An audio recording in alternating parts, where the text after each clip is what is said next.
shout out to Boxing Bros UK. Thanks, brother. Cheers, bro. Thanks. Boxing Bros UK here. Fabio Wardley, Joseph Parker review. Andrew, take it away, mate. We got to get straight into it. The most contentious part of the whole fight. Always annoys me when we have to talk about the ref, Chris. Howard Foster strikes again. What's going on here? Moody stoppage, early stoppage. Give me your thoughts on the whole controversy around it, and we'll discuss it. First of all, 100% that was an early stoppage. I get the devil's advocate. He's the ref. He's looking into his eyes, blah, blah, blah. However, the shots were missing. And Fabio Wardley gassed out. I'm telling you now, he wasn't going to land that knockout punch because he had nothing left. And he Not in that round, he weren't. No. And Parker was ducking and diving, and a lot of shots were missing. And the ones that were hitting were landing on the gloves. Nothing was coming through clean. And he was trying to fire back. But he was there, wasn't he? Yeah. Corpus mentis. He was there. And if he fought, he should have gave him a standing count. He should have gave him a standing count if he thought he was thingy. There was no need to stop that fight. I don't give a shit. And it's always Howard Foster. He did it to Groves, and he picks and chooses. Like, I remember when Mauricio Lara fought fucking the guy from Leeds. Ben Whittaker, Liam Cameron. He was there for that one. It was him again.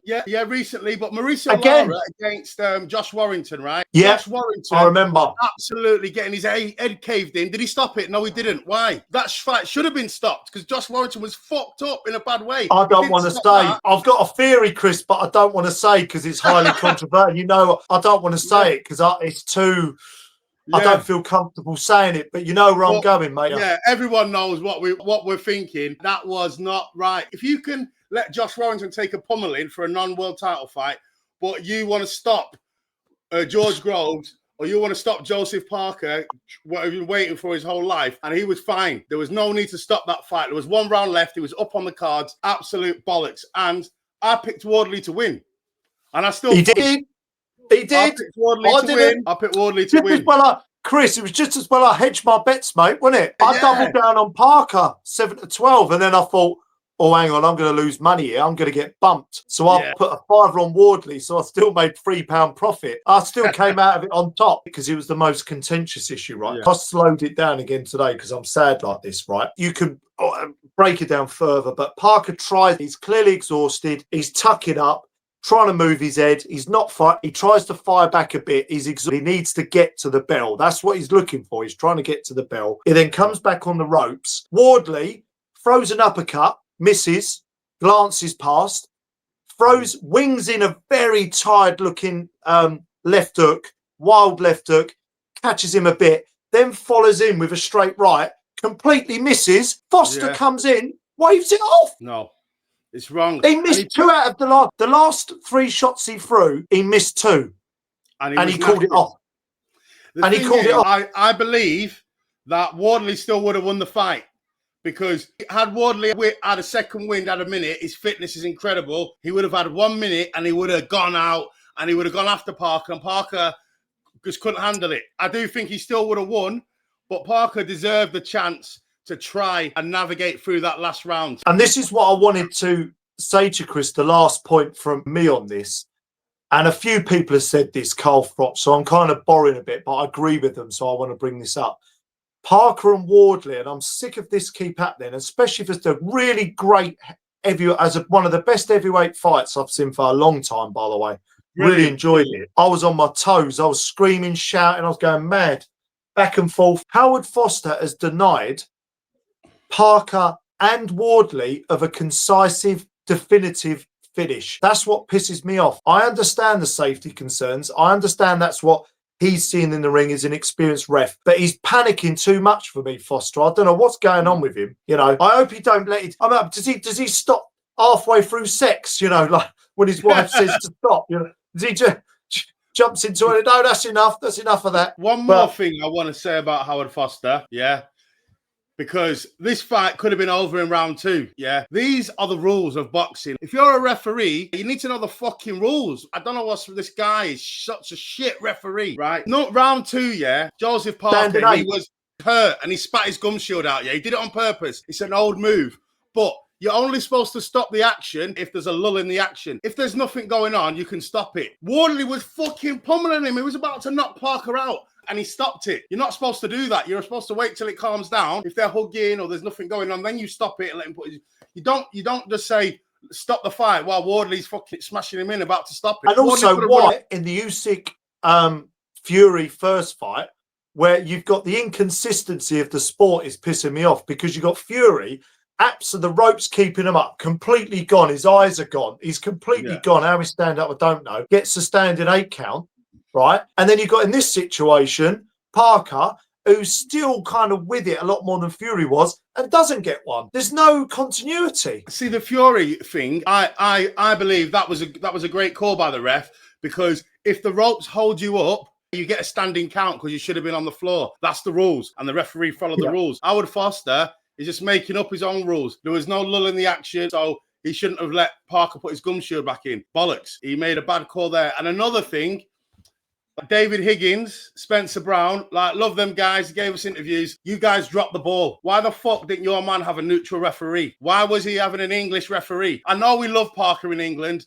and the Furies love him. He's got support. Why was an English referee for an English fighter versus a New Zealand fighter? That don't add up to me. Moving on, Chris, to the next bit. We'll talk about Parker first, and maybe something that you've already highlighted in neutral ref, maybe putting that in the contract might have helped him out. And then you alluded to this, and I was sort of on the fence about this in the build-up. As is recent inactivity the last couple of years hurt him a bit in this fight, because Wardley's been very, very active and is a very fit game fighter. Parker come unstuck here a bit because of that. This is why I picked Wardley, because activity is key. I don't care how good you are. The only people that can come after 1 year out with 2 rounds are people like Parker's very good, but he isn't an Usyk. He's not a Beterbiev, a Bivol. The special top guys who never switch off, who concentrate 100%. People like Floyd Mayweather, they're the only people that can do that. Lomachenko. They can do that. But Terence Crawford is another one. 2 years out, he can come in and smash it. But most fighters, they need to be match fit, yeah? And he needed, like, the Bacoli fight was a joke. Let's have it right. That was a joke. So Parker's had 2 rounds in 2 years. Wardley's had like 25. I knew was going to happen.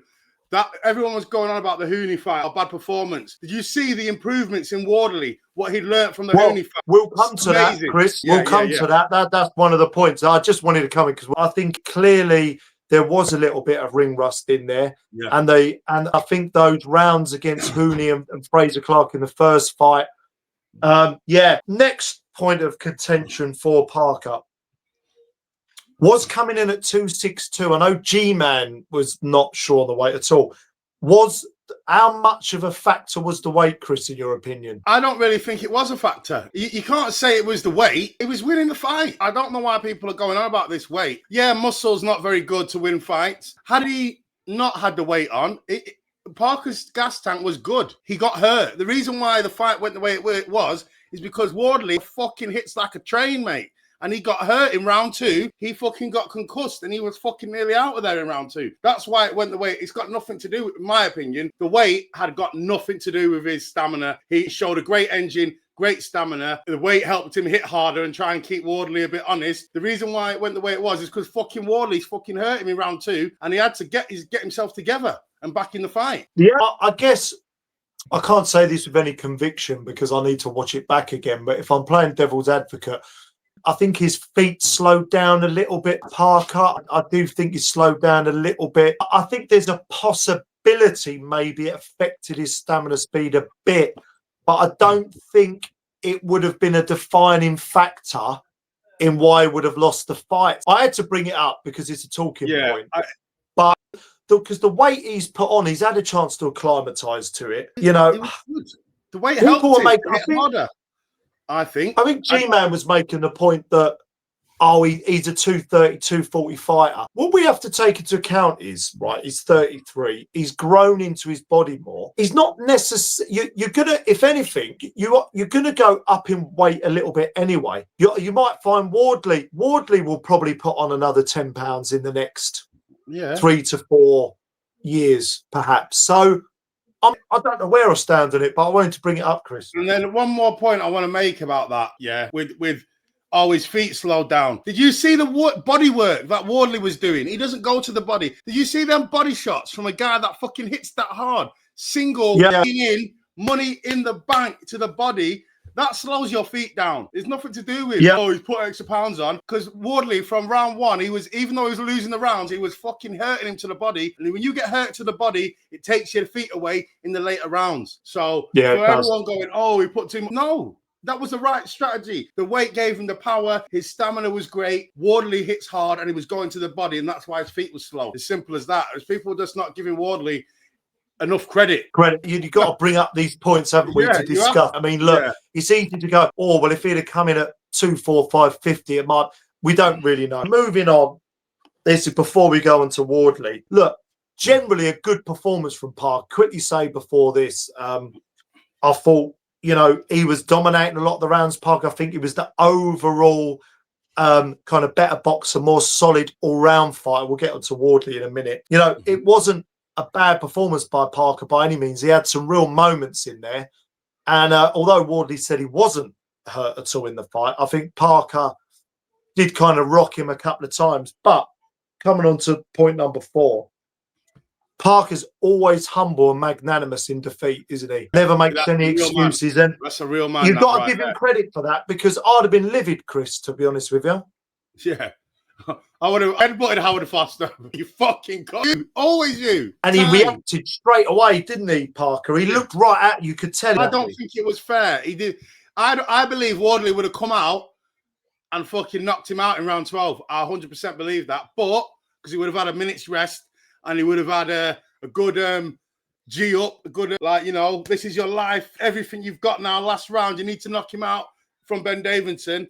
And Parker would have been like, my fucking head's spinning. How am I going to survive this next round? And he would have got himself. I do believe he would have had to go out. And at this level, this is what they live for. They're fighters. This is what they dream about, what they live for. And I know people say, oh, what if he got killed and all that kind of stuff?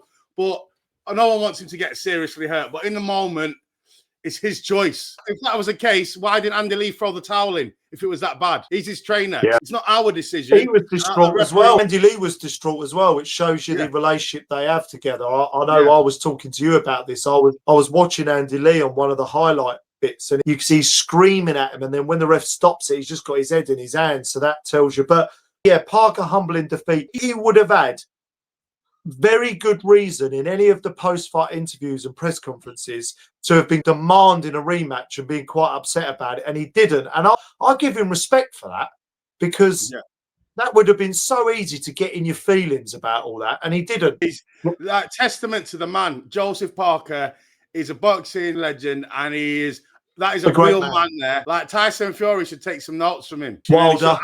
Wilder as well. Both of them. That's how you handle a defeat like a proper man. So moving on to Wardley, we give him his props, Chris. And first point with Wardley, he was much improved over the Hooney fight. I was actually shocked at how much better. He seems to sort of raise his game to his level of opponent when he needs to. There's something in there. But the point being, much improved, Chris. Yeah, the ring craft from Wardley, the little things that he's learnt. So the Hooney fight was a bad performance, but that's the first time he's been in the ring with a out-and-out amateur, someone with an amateur pedigree, top contender in the world, and with his background, he struggled, but he managed to find a way to win and shut him out. So this time, going against someone, because I'm telling you now, Parker beats Hooney all day long for me, and so this time, the ring craft, it was when Wardley gets hurt, he fires back, reckless. Yeah. He didn't do that this time. If he got hurt, what did he do? Take a step back, reset, tie Parker up. The ring craft and the generalship in there was brilliant. So much improved. The feints was good. The body work he was doing, putting from round one, them hard shots, them hooks to the body. He was digging in, bending his knees, and that's what took Parker's legs away. The improvements in Wardley was sensational, considering I watched a video of him fighting a white collar fight in some fucking nightclub, fighting some little fat midget. Yeah, I saw that. That was going around the Instagram. Yeah. And now he's just fought an ex-world champion who's been in there with who's who of the heavyweight division. Yeah. And he's going to be potentially fighting Usyk next. We'll get to the white collar thing towards the end. And the other point off the back of this, is that he found his jab again as well, because he's always had a decent jab. He just seemed to not use that against Hooney at all. So I think the feints were in there. Also, what I liked, the improvement, is that, like you said, when he did get hurt and when he was kind of facing adversity, he was kind of resetting and just found a second wind and was going again. Just his spirit. We'll get onto that now, actually. Has Wardley... his best fights win so far, obviously Hooney, Parker, Clark, his last 3 fights. Yeah, they're his best wins. My argument is, I mean, Parker can punch a bit, but I'll be interested to see the toughness against someone who can really punch, you know, Dubois, Toma, Cabiel with his body shot. I would have more of an idea. I'm playing devil's advocate a bit, but before I say this, I want to actually say he hasn't actually been in there with someone who's a real out-and-out puncher. Do you think his toughness in chin is potentially elite level? Absolutely. 100%, yeah. That's why a guy who's had 3 white collar fights, there's no other way that he can be doing what he's... What the fuck is going on? He's had 3 white collar fights, had a fight with a few bouncers, and that's it, on the street. And now he's going to be fighting Usyk, and it's because his chin is absolutely cast iron. That I have not seen British a chin Bulldog. like that. I haven't seen a chin like that. People are going to say I'm crazy since Oliver McCall. Chin.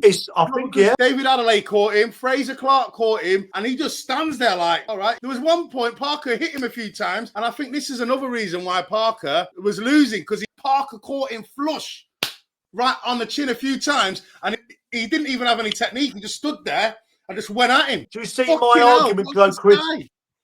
Is we don't know yet. If he was to be caught flush with a Dubois currently, a Toma, or that would be interesting. If he walks through that, right, the way Oliver McCall was walking through Lennox Lewis the first, you know, or Evander Holyfield's another good example, I think. If he comes through those acid tests with someone who can bang almost as hard as what Wardley can, because Wardley's power, if he can come through someone who's a real power puncher, then I'll be a believer. I'll be a believer then in terms of his toughness. But I already think it probably is world-class level, his toughness. And another thing that I would like to say, I think it needs to be said, all this bullshit about unless you're from the streets, unless you're a roadman and all that, that's how you get toughness. No, it isn't. This boy, Fabio Wardley, he had an office fucking job, wearing a fucking suit. He speaks posh like a really sweet boy. Yeah. But in that ring, he's a dog. He is a fucking dog. And you don't have to be from the streets to be tough and hard, yeah?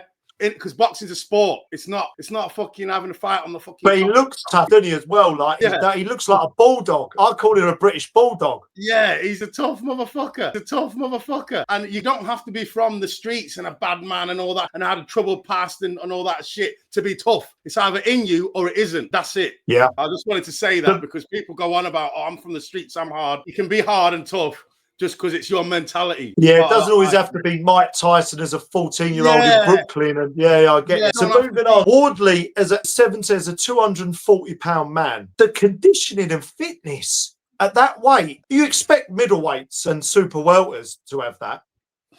For a big man, I know the thing is, he's got more of a Lennox Lewis type physique, although Lennox Lewis is a bit more ripped, but he's not overly muscular, Wardley, is he? I'd sort of noticed this on the weight. Moses Atoma. Yeah, and I don't know if it's that he's got less muscle bulk, still obviously muscular, less muscle bulk, sapping all that oxygen away, and he's just a genetic. But his the combinations he was throwing continually and being hit with loads of artillery from Parker, his conditioning and fitness is exemplary. I have a theory on this. People are going to say I'm crazy, right? But I'm not saying it because I'm mixed race myself. But having the right combination of your black DNA with your fast twitchers and your white DNA makes a hybrid human to make the perfect fighter. If you get what I'm saying. So no, I do. The fast twitch muscle fibers from their black DNA and the right fibers from white DNA for long distance, whatever. Combine that, you make hybrid human beings who are perfect specimens for fighting. And to confirm that point, Wardley, Chris, to back that up, and I'm no sports scientist, but sprinters, when do you ever see a white guy winning 100 meters in the Olympics ever. But in the swimming pool, where it requires more oxygen, less bone density, you very rarely see, well, in fact, you never see a black swimmer. And that's nothing to do with lack of opportunities. It's just, I know it can sound like a controversial issue. We don't mean to, we're a boxing channel, but there are fundamental, you know this as an S&C coach, there are fundamental biological and physiological markers that different cultures and races possess. That's just how it is. So the combination of the two genes, I think, is you're absolutely onto something there. Moses Atoma, you know, the combination of speed, power, athleticism, stamina, and I think you're almost creating, like you say, a hybrid. Yeah. 100%. Best of both, man. That needs to be spoken about more, but people probably worry because they think it's too controversial. But that absolutely is a thing. You think about fight, like look at even Joe Joyce, another guy, mixed race. How does a big lump like that, obviously in his prime, we know we've been starts a few times, the engine on him to keep going and go, I know he was slow. He'd never stop fucking coming in his prime when he was knocking out Parker and fucking Bryant Jennings and all that. How did he have that energy, a 30-year-old man, to keep on going and keep on hitting so hard? It's because the right combination of the genes. Yeah, no, I think it's a fair point. Point number 9 with Wardley, and this is why, I mean, we've all said it, I called him the Deontay Wilder 2.0. I'm actually going to reframe that. I actually think he's better than that. I think it actually does him a disservice to call him the British Wilder. Frank Warren said it again. He's actually better than that. I think he's a better boxer. He uses his jab more. He's got more feints. He's tricky, punches from crazy angles. He's better than that. But Wardley fight-changing power. He's the only fighter I've seen for a while since Wilder where he can be, again, we saw it again against Parker. On some people's scorecards, he was well down. Hooney, he almost lost every round. Fight-changing power, Chris, I want you to comment on. Fight-changing power, superb. Yeah, and I want to give Parker credit for hanging in there, because fucking hell, mate. He nearly got switched off in round 2 when he spat his gum shield out. He was fucked. And anytime Parker had some success and you thought, he's losing, Wardley caught him with one shot and he had him on the back foot and he was firing back and he nearly won the round. Momentum, Chris. People don't talk about this enough in boxing, right? If you've got that level of power, this is why sometimes you see that people just haven't got that power to keep the other guy honest. But when the momentum's going that way and you've got that equalising power, it then changes the momentum of the fight. Yeah, for real, for real. And he showed it. And not only has he been able to land that punch against elite fighters like Hooney. All right, not elite fighters, top level contenders. Olympian, Fraser Clark, very good boxer. Yeah, and he's finding the shots. It's not lucky to be landing it, and he's got the devastating power. When you fight Wardley, you can't switch off for a second, not 1 second, or the fight can be over. You can see why, Chris, can't you? While they're making the prime Wilder comparisons, I just wanted to add, I think it might have been IFL TV. Coogan got one of the first interviews as he was coming out. Of course, he would do. IFL TV, and he said, was his toughness and power what you thought it'd be or more? And Parker straight away said, tougher than what I expected, and he's got a really hard punch. Now, for Parker to say that, he's a magnanimous individual. He's not into this trash talking, clickbait, Instagram reel. For him to say, tougher than what I thought, really hard punch, that tells you everything you need to know, Chris, doesn't it? The Wilder comparison, just the power. The difference is Wilder cruised through the rounds. Does he have the same one shot? Absolutely, absolutely. But the difference is Wardley's ring IQ is improving. He's getting smarter. Wilder never got smarter. As his career got on, he didn't improve. He got worse. Wilder got worse because he just relied on his power. Then he got rid of Mark Breland and weren't listening to him. And what did I've got to come in here. What did TKV? Check out the interview. What did Jamie TKV say to us? With some really good insights. Wardley came over to Ben Davis's gym in Essex to add IQ to his game. There we go. We've seen it. 100%. The improvements he made from the Hooney fight. In this fight, Wardley, he looked calm, collective. Even though he was losing the rounds, it was like, I know I'm going to knock you out. You could feel it and you could see it that he wasn't panicking that he was losing rounds because he was always firing back and he was always staying in there. And it's like he knew, I'm going to get him. Even if it's round 12, I'm going to do it. With the Hooney fight, he started feeling sorry for himself. This time, when he was in a similar situation, it wasn't as bad because he made it more competitive. He wasn't capitulating. He was believing in his power as well as using his ring IQ improvements that he's made. Great performance by Wardley. Great. Yeah. Before we go on to the last point, we spoke a little bit about it before anyway. This unlicensed background and white collar stuff and no real amateur experience. How much of a big deal is this? Because if you've got elite level toughness, chin, fight changing power, and then you sprinkle a little bit of talent on top. I mean, do you need much schooling at amateur? Do we make too much of a big deal about this lack of amateur experience, Chris, or not? What do you think? I think it's different for everybody because let's say Justice Hooney, yeah, he hasn't got punching power and in his punch resistance, it's not the best. Not really. So he needs to be a brilliant boxer and he needs his amateur pedigree because that's what makes him a good fighter. But if he didn't have that, with his natural gifts, no. Someone like Deontay Wilder didn't really need to go to the Olympics because as long as he medal though, I know he got, but like he has the natural, the size, the reach, and the power that if he didn't have an amateur background, it wouldn't matter. You need certain things certain attributes to make it. So not everybody can do this, but some people, if you've got toughness, good chin, hard punch, especially in the heavyweight division, it doesn't really matter if you've had an amateur background or not. As long as you're dedicated and you work hard and you're always learning. Because people forget, even when he was doing his white collar fighting, he was in the gym sparring every day with Dylan White, with Richard Riasco, with all them guys. All like learning. Sparred Usyk. Yeah. He was learning. Sparred Derek Chisora. Yeah. Hundreds of rounds with Derek Chisora. Hundreds of rounds before he'd even had it hard. Only have about 3 or 4 fights. This is my final point before we move on to the last one.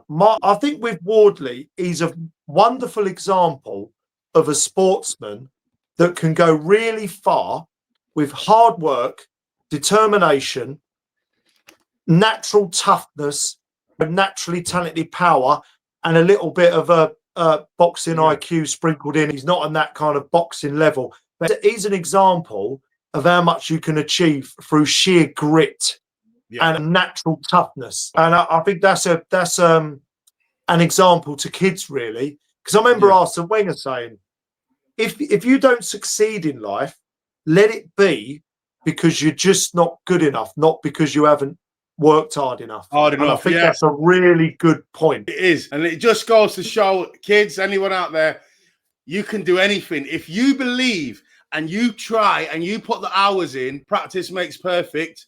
Because do you know how we learned boxing? Sparring.